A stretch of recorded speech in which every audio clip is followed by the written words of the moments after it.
excusez-moi, dans la partie 2. Alors, quand elle arrive là-bas, que sa copine, elle remarque que, en fait, on lui dit que c'est sa copine là, qui a foutu le bordel dans son mariage pendant son dernier séjour au Canada, qui lui a organisé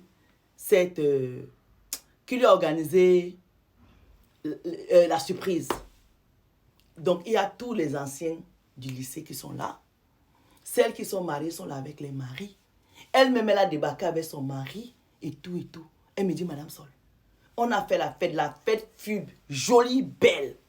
Quand moi, j'arrive à Paris, j'avais pris un meublé que j'ai réservé avec mes enfants et mon mari. Quand la fête est vers la fin, tire vers la fête. Ma copine là me demande où je vais séjourner à Paris. Je lui dis qu'on a pris un B&B. Elle dit que elle va venir avec nous parce que le B&B qu'elle avait pris là a été annulé pour les 2 prochaines nuits. Donc, elle avait jusqu'aujourd'hui. Elle me dit, Madame Sol, je suis restée comme ça. J'ai transpiré. Déjà, quand on est venu me souffler que c'est elle qui a organisé, c'est parce que je suis bien élevée et j'étais là avec mes enfants et mon mari que je ne suis pas sortie. Sinon, j'allais sortir de là. Elle me dit que quand elle lui a dit ça devant son mari et devant tout le monde, elle est restée comme ça. Elle ne savait pas quoi dire. Elle lui a dit par politesse que, ok, c'est pas grave, on va gérer. Elle me dit, Madame Sol, est-ce que vous savez que ma copine a fait un cadeau à mon époux? Ce n'était pas l'anniversaire de mon mari. Ma copine a pris le cadeau qu'elle a emballé pour mon mari. Elle a remis à mon mari ouvertement devant les gens. J'ai organisé l'anniversaire de ta femme. Mais il fallait qu'on t'offre aussi un cadeau. Elle a offert un cadeau à son mari. Par contre, elle ne m'a pas dit ce qu'il y avait dans le cadeau.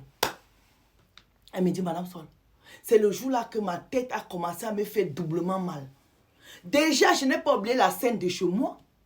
Elle organise mon anniversaire, je ne suis pas au courant. Elle vient offrir le cadeau à mon mari. Elle me dit que tout ça là, quand on veut maintenant aller au B&B là-bas, mon mari dit qu'il ne faut pas qu'on la sauvage, qu'on la laisse comme ça devant les gens. Si elle n'a pas là où dormir, on l'embarque.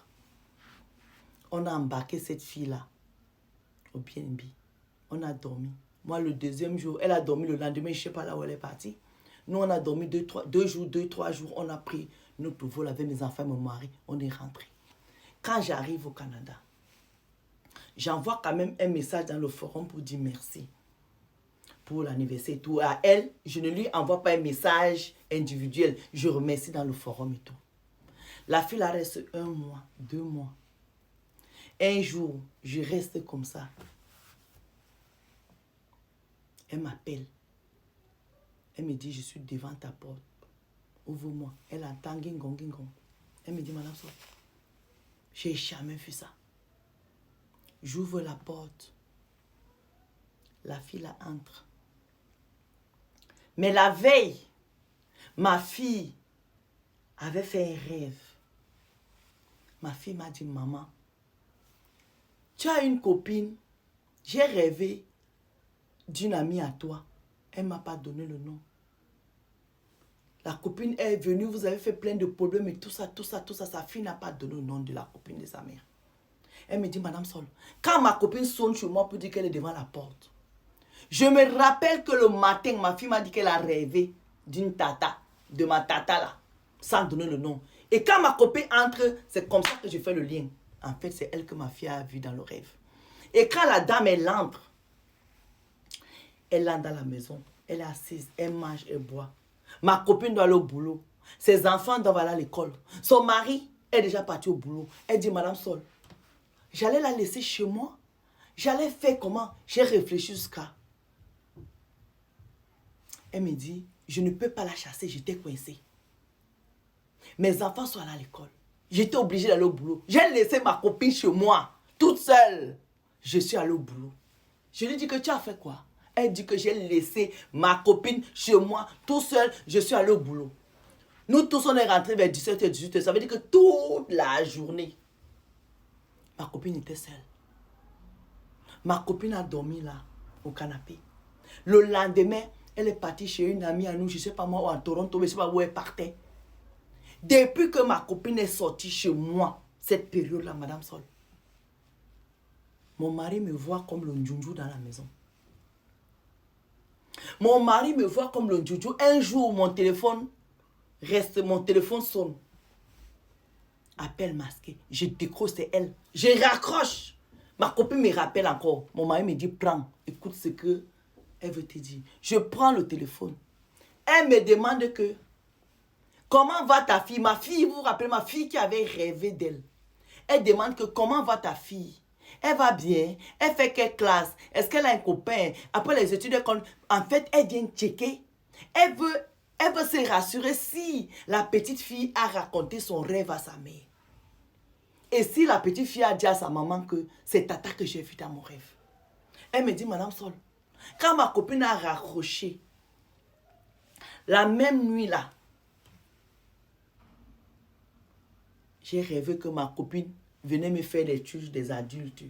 J'ai vu la tête de ma copine, mais c'est les pieds d'une autre personne que j'ai vu. Quand je me suis réveillée, j'ai eu le courage de prendre mon téléphone, j'ai appelé ma copine pour dire à ma copine que, Marco, j'ai rêvé que tu es venu me faire les choses des adultes la nuit. Ma copine a dit que non, comment, ce n'est pas moi. Moi, je n'ai pas les chaînes aux pieds. Ça doit être Aïcha Sol, c'est Aïcha Sol qui met les chaînes aux pieds. Elle dit que non, c'est ton visage que j'ai vu. Elle dit que non, tu as vu mon visage, mais c'est les pieds d'Aïcha Sol. C'est Aïcha Sol qui met les chaînes aux pieds. J'ai dit que maman, ta copine est venue te faire quoi la nuit? Elle me dit oui. Ma copine la nuit est venue me faire les choses des adultes. Elle me dit, Madame Sol, mon mari et moi maintenant, mon mari dans ma maison, c'est plus possible. Elle me dit, je suis mariée depuis plus de 20 ans, mon mari. Même qu'avec mon mari, on a les problèmes. Mes enfants qui sont à côté ne savent pas que les pères et moi, on a un problème. Mais depuis que la fille s'est mis pied dans ma maison, qu'elle a dormi dans mon lit, ma maison, il n'y a plus la paix chez moi. Il n'y a plus la paix chez moi. À un moment, j'ai pris mes pieds. Je suis allée au Cameroun en vacances. Ma copine me cherchait partout comme la torche. Comme je ne la décroche plus au téléphone, elle passe maintenant par une autre amie pour prendre de mes nouvelles. Oh, demande un peu elle est où. Jusqu'à cette copine-là, elle allait me dire que, celle-là, on ne la voit plus. Elle me dit, Madame Sol, ce que je vis en ce moment dans mon foyer, c'est pas possible. J'ai dit à la fille que j'ai dit, j'avais déjà fait une vidéo ici que ne laissez pas vos copines dormir dans vos lits. Moi, je vous parle toujours de ma soeur ici. Madame Matib, Nadine Lombard, ma juju, ma jumelle. Mon amie, ma soeur, ma mère, moi je l'appelle maman. Ma soeur Marie, ça a fait 18 ou bien 19 ans, je ne sais même plus. Tellement ça dure que je ne sais même plus compter. Elle date Marie, ça fait peut-être 19 ans. Elle vient d'aller à l'église là avec son mari. La mairie, c'est depuis au moins 18 ou bien 19 ans. L'église, elle vient de faire ça le mois dernier pour ses 50 ans. Depuis que ma soeur Marie, je n'ai jamais dormi dans son lit conjugal. Sa chambre, je crois que depuis qu'ils sont propriétaires, depuis que je suis à la chambre de ma soeur peut-être 2 fois.